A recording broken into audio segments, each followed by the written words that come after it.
aquí con personas de COSAMI, en la cooperativa COSAMI. Esto es con la intención de que por parte de ellos fueron donados a la Municipalidad de Santa Cruz del Quiché 15,000 árboles. Entre ellos tenemos ciprés, aliso y pino.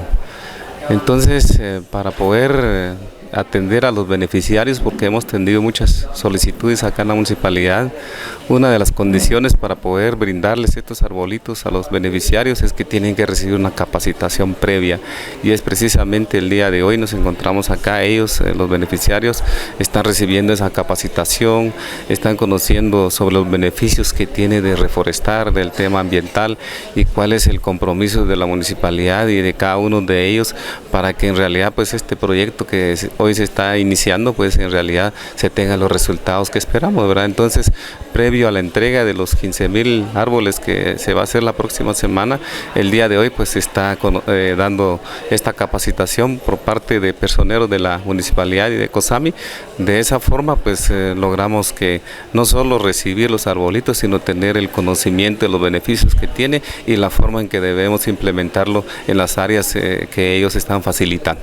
Efectivamente, nosotros como cooperativa, nosotros tenemos un principio que nos rige como movimiento, y es el hecho del apoyo a la comunidad.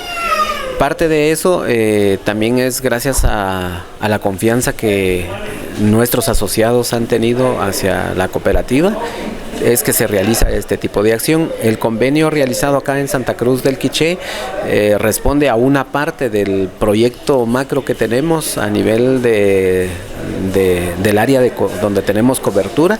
Entonces estamos aquí firmando un convenio en el cual constituye de 3 partes. La parte técnica, que lo desarrolla la municipalidad a través de, nosotros le llamamos la asistencia técnica, es dar toda la capacitación a las personas, dar el seguimiento en términos de en qué consiste, digamos, cómo se da una siembra efectiva para la recuperación de los bosques, y la otra parte que es el compromiso de la comunidad, que constituye precisamente en poner en marcha y en práctica toda la asistencia técnica que se da para la recuperación. Y en la parte nuestra es el apoyo financiero, lógicamente, ¿verdad? Donando la cantidad de 15,000 arbolitos acá para la municipalidad. De las especies son aliso, pino colorado y ciprés.